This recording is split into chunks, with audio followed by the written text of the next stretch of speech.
Oxford from the inside. The good, the bad, but always the truth.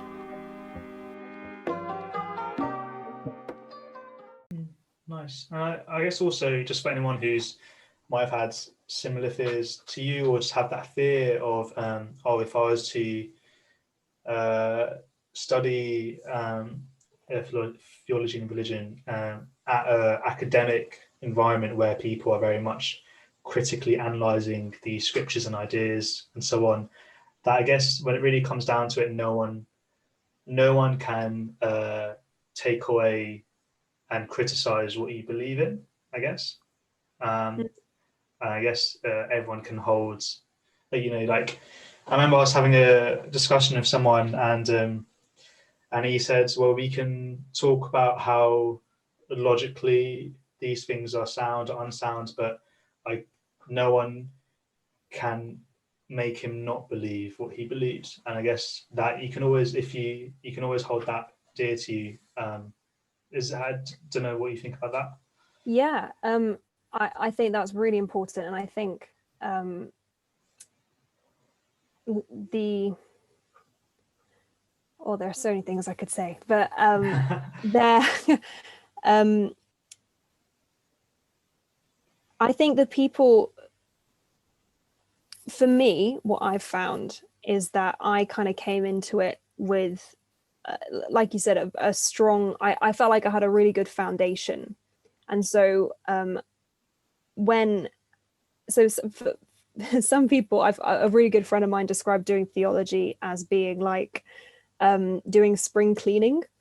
So you kind of have your house, your intellectual house, where you have all your preconceived like ideas and your beliefs and your thoughts, and you have to, and the process of doing this degree is that you go into each room and you have to look at everything, you put everything in the middle, it's a huge mess, and you have to figure out what is bad and needs to be chucked out, what you need to replace, and you put it all back, and it's all kind of new and different, but it's better for the process.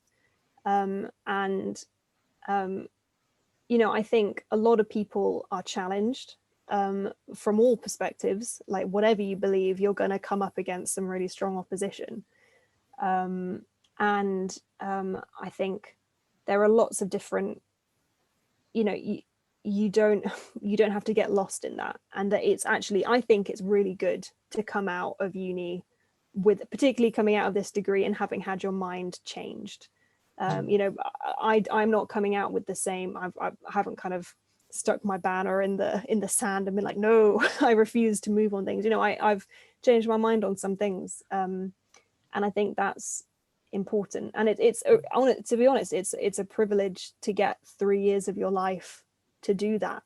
And I think some of the most beneficial times in my academic study isn't just when I've felt like I was doing really well academically, but when what I was studying was actually making me on my own go and do some work and think, what is it that I actually think about this? Because these are really important issues. And equally, you come out of it and you just because this is what you've written in an essay doesn't mean that's what you have to believe in, your life. You've got however many years after to change your mind and read more and find out more. So it's not an easy experience, but it is really worthwhile. I guess you can. One could say, especially the humanities, but with all the degrees, that the point of studying is for self improvement, and I guess you were saying that what's the point of, I guess, like spending the fees if you're going to go into any degree with a closed mind, because then you're not going to improve by literal definition. I mean, the debate is harder with religion, but I can definitely see with. Well, I don't know. Would you encourage everyone to go into the degree with as open-minded as possible, as difficult as that might be? Because from my perspective, if you go into something you have your current beliefs and things that you rationally think is true, and your beliefs, and there's lots of the time they overlap. But if you come into something as open-minded as possible, and especially when you're surrounded by people who are so clever and with these ideas and ways of thinking and how they can attack and improve your ideas, that if you're, the more open-minded you are, the higher the chances that you can grow, because you actually listen to everyone. How far do you agree with that? I think it is. I think I would say yes. I think it is really important. You're, as you say, you're not going to learn if you're not going to listen, and that is really important. Equally, you don't. So you also have to keep in mind when you're doing it, you should be really open. But often when you're doing, you're doing one topic. Say you're doing how do I know God exists, and you've got a tutorial essay that is due in a week, and you've got a bibliography of maybe 20 books, and you're not going to read 20 books. Let's be real. You're gonna you're gonna be doing other things, and you, at the end of that week, this is a bibliography that your tutor has put together, and I've never found bibliographies like the books to be really biased on one side. They've been balanced, but equally, you don't know what's being written right at the moment. You're only getting a small selection of stuff, and so be open, definitely be open, but also know that you're, after doing one essay, you are not now the specialist. You're not now the expert at it. And actually, you'll probably agree. I don't know, but one of the things I've found is doing an undergrad degree has taught me how much I don't know, as much as it has taught me things at all. And you realize how you are barely scraping the surface of your subjects. And so I found it really helpful. If you are coming from a religious background and you're concerned and you're worried, there are groups which not only kind of normal faith groups, but often for people who are doing theology and finding it quite hard. So I joined a brilliant, lovely group called Theology Network, which was for Christians doing theology. And it was in itself just a great chance just to chat through essays and be like, what do we think about that? Have you got further reading, other questions to think about? So you're going to learn a lot, but it is also about how much you put yourself out there and how much you are willing to engage with and to be challenged. Yeah. Wow. Yeah, I'm growing a massive respect actually for the degree of theology, because I guess it's different to studying physics, whereas theology you're asking yourself, really challenging yourself in every single way or form, not just intellectually, whereas you could say with the sciences, it's just intellectual exercise rather than a self-discovery. I'm sure lots of scientists would entirely disagree, but anyways. I never thought I'd hear the day a scientist would be saying that theology was the the more respected degree. That's incredible. But yeah, no, that you're not going to have an existential crisis with every essay. Don't think I worry that might be the picture I'm painting of it. It's not like that, and you can very easily kind of shut off. You're not going to have the emotional capacity to have yourself challenged all the time. It's just not going to happen. But I think there are definitely moments and particular questions where it is richer to dive into them. But yeah, it's not like that all the time. don't worry. But yeah, thank you for that. That's a lovely comment to make. It wasn't a compliment, it was just my opinion. So no, I'll take it. That's amazing. I guess it makes the compliment stronger. That is genuine. But if you could quickly describe to me, as we're slowly running out of time, it's just not a quick question at all, but can you describe what the master's process is like and how that's been for studying theology? Yeah, so basically, just from my experience, doing a master's is a chance to really go, I've been saying that you get to go in depth with undergrad. That's really true. but like I said, you realize that you're only scraping the surface, and that it is impossible to go really, really into something. And the Masters is a chance to do that. So I'm doing ecclesiastical or church history. So it's effectively a history Masters, which is nice. I get to do that. And I am, the process is, it's a lot more kind of self-motivated work. You don't have a weekly essay that your tutors are checking up on you. It is just, here is the coursework you're going to be assessed on. Here, you've got your dissertation at the end of the year. It's on you to be working on it, basically. So it's tough. It's definitely a step up. I think the big change is that you know that your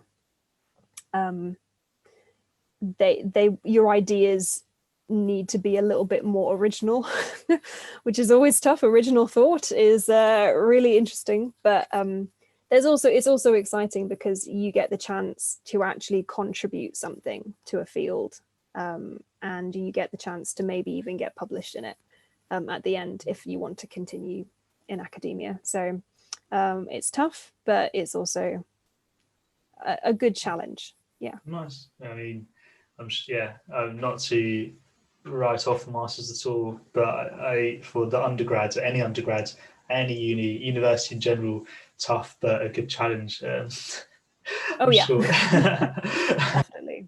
Definitely. That sounds really interesting. I remember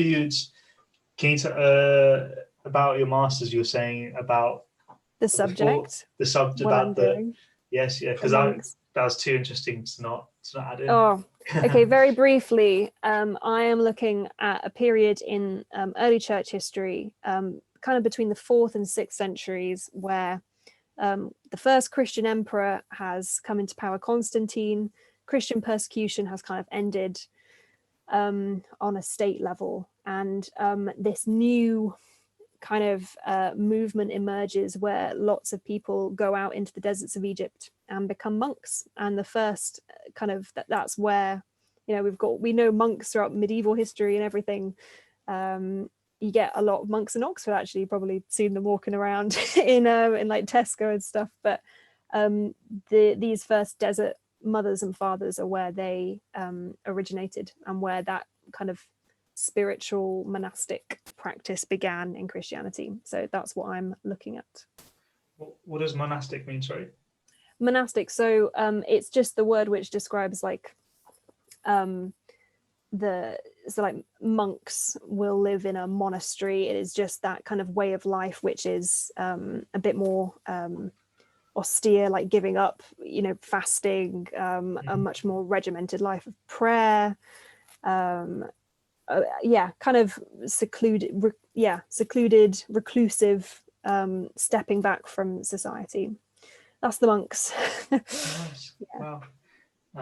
That sounds really interesting. When I think of monks, I think of Oriental Eastern Asia. I had no idea that it appeared in Christianity, let alone in the Western world. It grew out of like Egypt and Syria and those areas. So it's very much interwoven with and laid the foundations for the kind of Islamic mystical expression as well. So like they're all really intertwined. So yeah, I'll stop talking about it because I could go on for ages.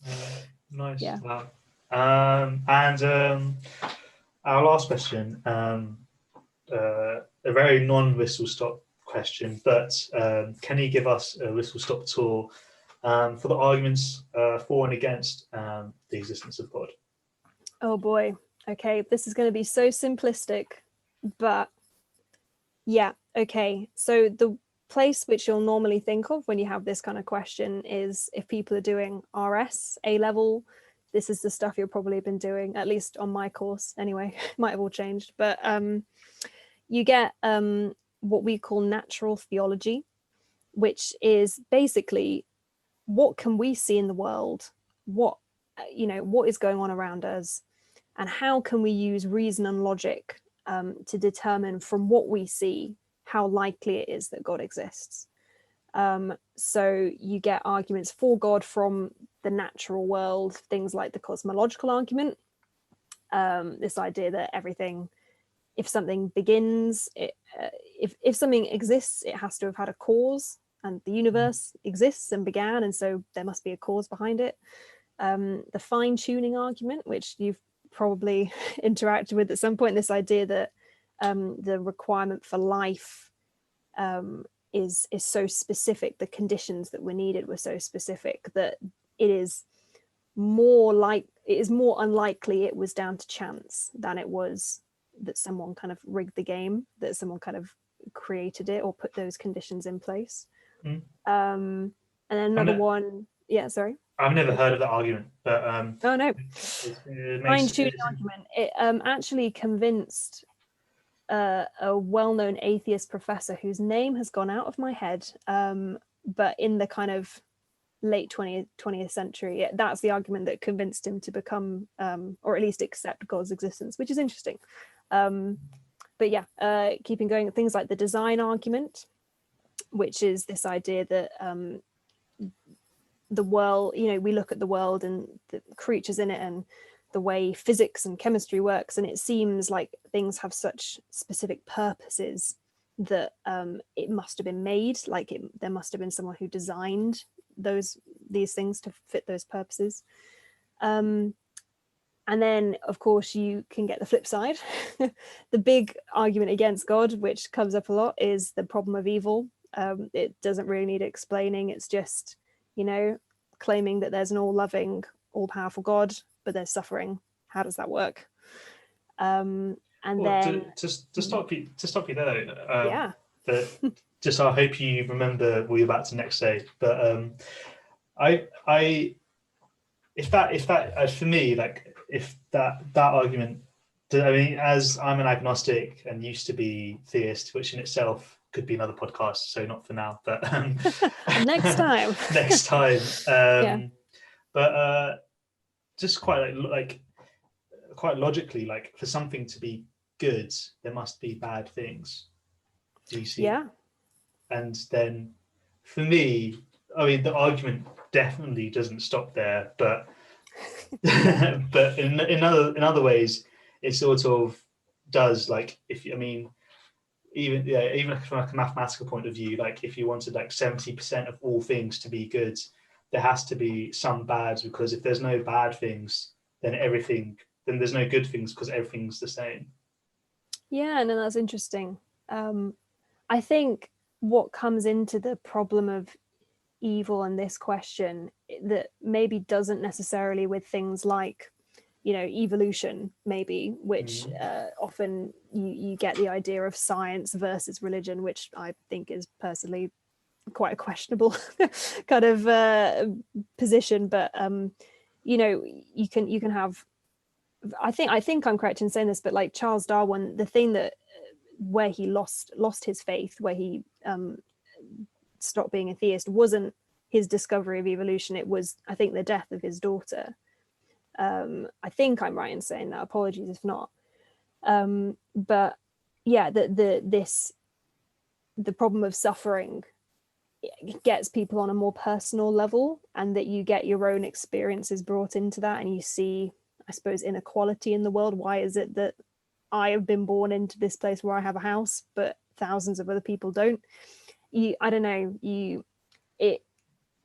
That is a much more, what am I trying to say? Like natural theology, these debates, we can often see them as like weighing scales almost, and it's like, well, we're just trying to balance the scale, see which side is a bit heavier, and so that's what's more likely, because you're not proving God exists, you're just saying it's more likely that it's more probable.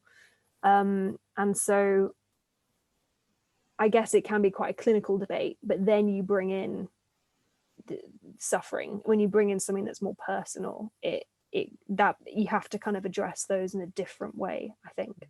I can see that, but I'd still say, in a very pedantic, logic, philosophical point of view, that that if one is suffering, which is awful in itself, and don't get me wrong, But to have the pre-idea that this is bad, there must be other good things to compare it to.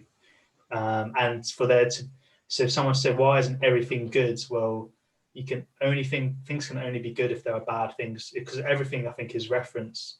You could say that, you know, if the fact that that someone exists is already a good, and then everything else is a bonus from that on, Yeah. or life, Ooh. and then there is no like.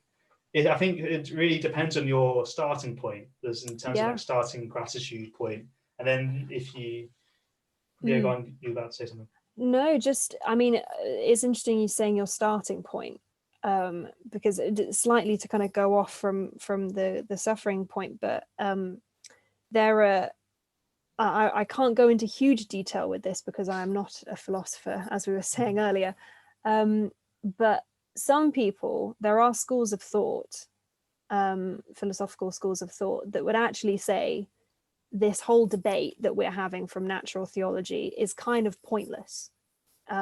Is it, you know, and the thing that this school would say is that we are limited beings, and that by trying to start from us looking at the world and saying, well, I think that this is more probable, or I'm making the calculations in my head, is actually a kind of a flawed endeavor, because we are limited beings, and that we cannot, you know, if there is a God, we cannot get to that level.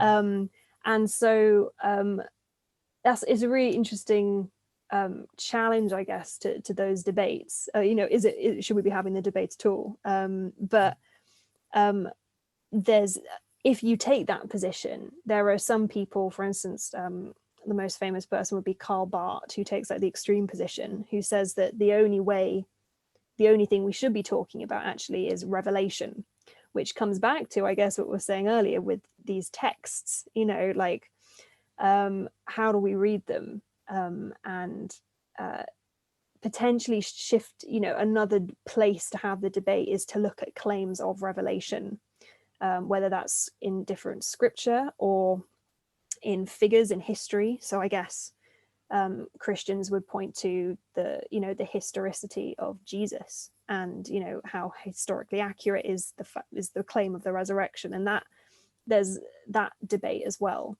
So yeah, I mean, and then you kind of go off from that, from questions of, you know, miracles and religious experience, and you have all of those debates, which are feel a little more hazy in comparison to the kind of, you know, mathematical equation of does God exist that we were talking about, all those arguments. But if we're honest, those are the reason, you know, religious experiences are often why people are religious and why they have beliefs. And it's a lot harder to discuss academically, but there's a lot of interesting research in that. So yeah, it should be really well, it's not obviously not a straightforward question, but it should have a straightforward way of answering it. But the more you dig into it, I think the more you see it's very nuanced and complicated. But that's, you know, that's theology, isn't it? Nothing's straightforward, nothing's simple, but it's better for it that way, I think. No, for sure. Before I stopped you in your track on the arguments for and against, were there any others about the existence of God? Oh, there are loads, but where could I go? I mean, you get arguments for things like morality, you know, the fact that we have a sense of justice at all. What, you know, where does that come from? Is that something that can evolve? That's one.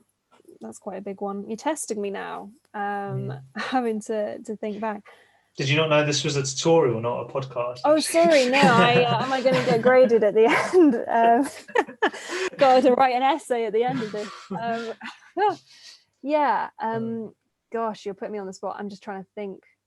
I mean, there are so many. Yeah. I guess for viewers watching, I imagine there's a very short introduction to theology. Or are there any books that you'd recommend for people wanting to dip their toes into theology? Oh, there are loads. Things by Alistair McGrath are great. He's the, I think, faculty head. He's at Oxford. He's part of the faculty, and got a very important position within it. Sorry, I can't remember what it is exactly. But yeah, he's kind of the authority on a lot of theology. If you're interested in these kind of questions, maybe you've heard of like Richard Dawkins' God Delusion, which is a classic, even though he is very much the populist atheist writer. But academically has a lot of rivals, a lot of people that disagree. There's a good book called The Dawkins Delusion by Alistair McGrath. If you want to see these kind of debates play out in book format, you could read The God Delusion and then The Dawkins Delusion. The Dawkins Delusion is quite short as well, but it's quite good. And the last one that really was important for me was Mere Christianity by C.S. Lewis, where he takes he did a lot of theological writing, as well as, I mean, he's best known for like the Narnia stories, but he did a lot of, which in itself theological writing. But... Oh well, yeah. To what extent is any of his work not theological? But his pure theology. Mere Christianity is kind of the classic, and introduces a lot of concepts from that is traditionally very theological, and it is from a Christian perspective, but he's a very good writer. And that was one where I read it and I was like, oh, I could do this, I could enjoy this. So that's nice. I'd recommend that. I'm not saying awesome. I'm not saying I'm C.S. Lewis by any stretch of the imagination, but he's a good one. Yeah. Nice. I think that's a nice place to end this. But it was really interesting and mind-blowing for me, so I imagine mind-blowing for lots of people listening. The degree sounds very rich, and sounds like it sounds very interesting, and I'm sure that this would be very useful for those wanting to know more about what studying theology is like at Oxford. I hope so. Thank you so much for having me. It's been really nice. Thank you. Good. Thank you for joining, and thanks for the listeners or viewers for tuning in, whether it's on YouTube or your podcasting platforms. And stay safe, and we will see you guys next time.